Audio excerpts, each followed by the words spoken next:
40 থেকে 50,000 টাকা ফোনে যেসব ফিচার্স পান সেগুলো যদি আজ 30,000 টাকার ফোনে পেয়ে যান তাহলে ব্যাপারটা কেমন হবে। তো বন্ধুরা, আজ আমি আপনাদের 30,000 টাকার আশেপাশে থাকা এমন তিনটা স্মার্টফোনের কথা বলবো যেগুলোতে আপনি পাবেন full HD plus AMOLED display, 120 hertz থেকে 144 হার্জ পর্যন্ত refresh rate, powerful gaming processor আর হাই কোয়ালিটি ক্যামেরা। তবে দেখুন, সত্যি বলতে একটা ফোনে সবকিছু একসাথে পারফেক্ট ভাবে পাওয়া সম্ভব না, আর সেই কারণেই আমি তিনটা ফোন সিলেক্ট করেছি তিনটা আলাদা ক্যাটাগরিতে, গেমিং, ক্যামেরা আর অলরাউন্ডার। তো এই তিনটা ক্যাটাগরির মধ্যে যারা স্মার্টফোন কিনতে চাইছেন তাদের জন্যই আজকের এই ভিডিওটা। আর আজ আমি যে তিনটা ফোনের কথা বলবো তার মধ্যে এমন একটা ফোন আছে যেটা একদম অলরাউন্ডার, মানে আপনি একটা ফোনে যা যা চান প্রায় সবকিছুই আছে ওই ফোনটা। আর ওই ফোনটার নাম আমি ভিডিওর মধ্যেই বলে দেবো, আর আপনি যদি ভিডিওটা পুরোটা দেখেন তাহলে খুব সহজেই নিজের জন্য সঠিক স্মার্টফোনটা সিলেক্ট করতে পারবেন। আর হ্যাঁ, এই ফোনগুলোর দাম কত, কোথা থেকে কিনবেন, অফিসিয়াল না আনঅফিসিয়াল, সবকিছু আমি এই ভিডিওর মধ্যেই বলে দেবো। তাই আপনাদের কাছে শুধু একটা ছোট্ট রিকোয়েস্ট, ভিডিওটা ভালো লাগলে অবশ্যই একটি লাইক করে দিবেন। তো চলুন বন্ধুরা, আর বেশি কথা না বাড়িয়ে আজকের ভিডিওটা শুরু করা যাক।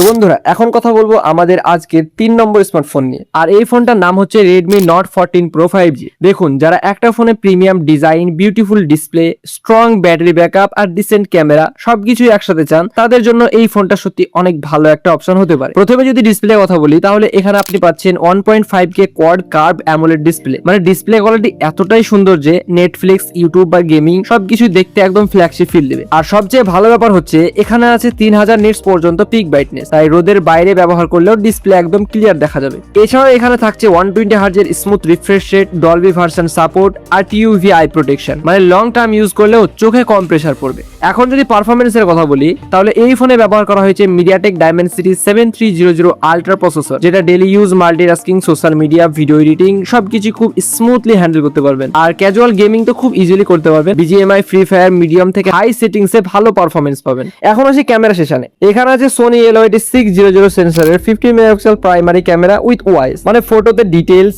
কালার আর হাইলাইট বেশ ভালো পাবেন। যারা ফেসবুক, ইনস্টাগ্রাম বা টিকটকের জন্য রেগুলার ফটো বা ভিডিও করেন তাদের জন্য ক্যামেরা পারফরমেন্স ডেফিনেটলি ভালো লাগবে। আর ব্যাটারি কথা বললে এখানে আছে ম্যাসিভ 5500 mAh এর ব্যাটারি, সঙ্গে 45 ওয়াটের টার্বো ফাস্ট চার্জিং, মানে একবার ফুল চার্জ দিলে ইজিলি পুরো দিন ইউজ করতে পারবেন। আর সাথে থাকছে IP69 water dust resistance, gorilla glass Victus 2 protection, মানে ডিউরেবিলিটির দিক থেকেও ফোনটা অনেক স্ট্রং। এখন যদি প্রাইসের কথা বলি, এই ফোনটা আপনারা বাংলাদেশ মার্কেটে এই ওয়েবসাইট গুলোয় একবার চেক করে দেখতে পারেন। এখানে আনুমানিক 31,000 থেকে 32,000 টাকার মধ্যে পেয়ে যাবেন। আমি প্রথম ওয়েবসাইটটা আপনাদেরকে দেখাচ্ছি, এখানে mobiledokkan.com। এখানে গিয়ে আপনারা দেখতে পাচ্ছেন 31,000 টাকার মধ্যে আনঅফিসিয়াল মার্কেটে এই ফোনটি অ্যাভেলেবেল রয়েছে। আর বন্ধুরা, যারা ইন্ডিয়া থেকে দেখছেন, ইন্ডিয়া থেকে নেবেন মনে করছেন, তারা প্রায় 28,998 থেকে প্রায় 29,000 টাকার মধ্যে এই ফোনটা পেয়ে যাবেন। ইন্ডিয়ান মার্কেটে ফ্লিপকার্ট বা অ্যামাজনে অ্যাভেলেবেল রয়েছে, আপনাদের যেখান থেকে ইচ্ছা সেখান থেকে নিতে পারেন। তবে একটা কথা বলতেই হবে, যদি আপনি ক্যামেরা আর প্রিমিয়াম অলরাউন্ডার এক্সপিরিয়েন্স বেশি প্রেফার করেন তাহলে এই ফোনটা ডেফিনেটলি অনেক ভালো চয়েস। কিন্তু যারা হার্ডকোর গেমিং করেন, মানে long time gaming, highest performance চান, তাদের জন্য নেক্সট ফোনটা হতে পারে আরো ইন্টারেস্টিং। তো বন্ধুরা, এখন কথা বলবো আমাদের আজকের 2 নম্বর স্মার্টফোন নিয়ে। আর যারা গেমিং এর সাথে সাথে প্রিমিয়াম ডিজাইনও চান তাদের জন্য এই ফোনটা অনেস্টলি একটা বেস্ট। প্রথমেই যদি ডিজাইনের কথা বলি তাহলে এই ফোনটার সাইবার ম্যাচ ডিজাইন দেখলে একটা গেমিং ফ্ল্যাগশিপ ফিল চলে আসে। ব্যাক প্যানেলটা RGB লাইটিং আর ফিউচারিস্টিক লুক ফোনটাকে একদম ইউনিক বানিয়ে দিয়েছে, মানে আপনি ফোনটা হাতে নিলে একটা প্রিমিয়াম গেমিং ভাইব পাবেন। এখন যদি ডিসপ্লে কথা বলি, এখানে আছে 6.78 ইঞ্চিস অ্যামোলেড ডিসপ্লে উইথ 144 হার্জের রিফ্রেশ রেট, মানে স্ক্রলিং, গেমিং, অ্যানিমেশন সবকিছু একদম আলট্রা স্মুথ লাগবে। আর গেমিং করার সময় টাচ রেসপন্স এত ফাস্ট যে BGMI, ফ্রি ফায়ার, সিওরি খেললে অনেক রেসপন্সিভ ফিল পাবেন। এখন আসি মেন পয়েন্টে, পারফরমেন্স। এই ফোনে ব্যবহার করা হয়েছে powerful MediaTek Dimensity 8200 ultimate gaming processor. এই প্রসেসরটা গেমিং এর জন্য সত্যি অনেক পাওয়ারফুল। হাই গ্রাফিক্স সেটিংসও BGMI, ফ্রি ফায়ার একদম সুন্দরভাবে স্মুথলি খেলতে পারবেন, কোনো রকম কোনো ল্যাগ বা হিটিং ইস্যু ছাড়াই। আর সবচেয়ে ইন্টারেস্টিং ব্যাপার হচ্ছে এখানে ডেডিকেটেড গেমিং ডিসপ্লে চিপ ব্যবহার করা হয়েছে, যেটা গেমিং এক্সপিরিয়েন্সকে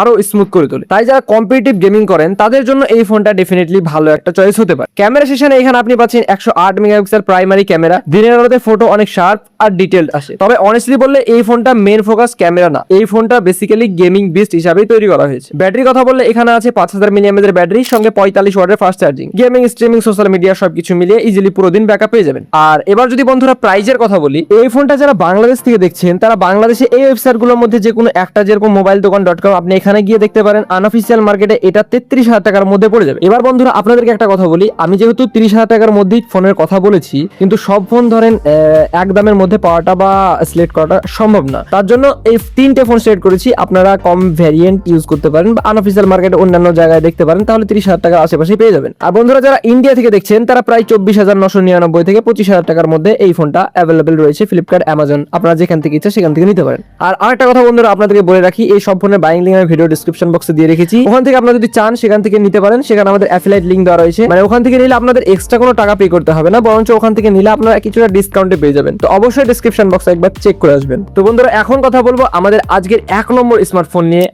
আর অনেস্টলি বললে পারফরমেন্সের দিক থেকে এই ফোনটা এই বাজেটে সবচেয়ে ডেঞ্জারাস বিস্ট বলা যায়। কিন্তু একটা জিনিস আগে থেকে ক্লিয়ার করে দিচ্ছি, এই ফোনটা মেনলি গেমিং ফোকাস। যারা র পারফরমেন্স আর সুপার ফাস্ট এক্সপিরিয়েন্স চান তাদের জন্য এই ফোনটা বেস্ট। তাই যারা ক্যামেরা থেকে বেশি smooth performance, fast app opening আর ল্যাগ ফ্রি ইউজ চান তাদের জন্য এই ফোনটা একদম পাওয়ারফুল। এখন যদি পারফরমেন্সের কথা বলি, তাহলে এখানে ব্যবহার করা হয়েছে পাওয়ারফুল Dimensity 8300 আলট্রা প্রসেসর। এই প্রসেসরটা এতটাই পাওয়ারফুল যে হেভি গেমিং, মাল্টিটাস্কিং, এডিটিং সবকিছু একদম বাটার স্মুথ ভাবে হ্যান্ডেল করতে পারবে। BGMI, COD, Free Fire, high graphics সেটিংসে খুব ভালো স্টেবল FPS পাবেন। আর long gaming session heating control করার জন্য এখানে ভ্যাপার কুলিং সিস্টেম ব্যবহার করা হয়েছে। এছাড়া এখানে LPDDR5X RAM, UFS 4.0 স্টোরেজ দেওয়া আছে, মানে app opening speed, file transfer আর overall smoothness flagship level feel দিবে। বন্ধুরা একটা ছোট্ট কথা বলি, আপনারা যারা এতক্ষণ পর্যন্ত ভিডিওটা দেখছেন, তো বন্ধুরা ভিডিওটা দেখে যদি আপনার একটু হেল্পফুল মনে হয়ে থাকে তো অবশ্যই ভিডিওতে একটি লাইক করে দিবেন। আর চ্যানেলটা এখনো সাবস্ক্রাইব না করে থাকলে অবশ্যই চ্যানেলটি সাবস্ক্রাইব করে দিবেন। আপনাদের একটা লাইক আর সাবস্ক্রাইব আমার কাছে অনেক বড় মোটিভেশন। তো এবার যদি ডিসপ্লে কথা বলি, এখানে রয়েছে 1.5K AMOLED ডিসপ্লের সাথে 120 Hz রিফ্রেশ রেট, মানে গেমিং, স্ক্রলিং আর ভিডিও ওয়াচিং এই সবকিছু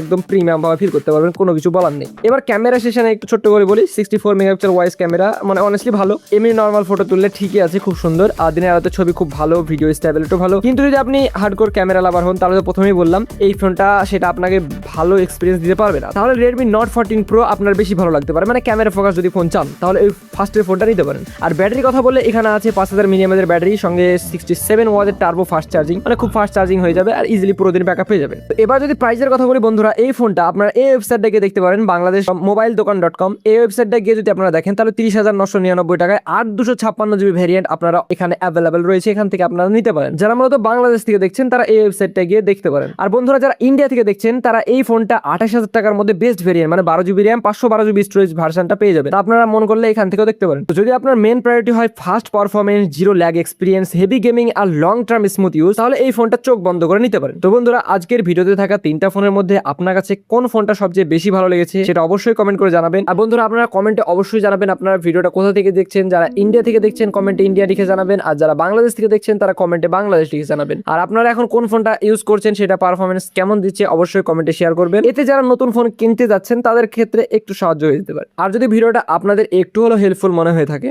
তাহলে একটি লাইক করে দিবেন আর চ্যানেলটা সাবস্ক্রাইব করে পাশে থাকা বেল আইকনটা অন করে রাখবেন, কারণ সামনে আমি এইরকমই অনেস্ট স্মার্টফোন রিভিউ, কম্পারিজন আর বেস্ট বাজেট ফোন রিকমেন্ডেশন নিয়ে আরো অনেক ভিডিও নিয়ে আসবো। বন্ধুরা আজকের মতো এখানে শেষ করছি, দেখা হচ্ছে পরবর্তী কোনো ভিডিওতে।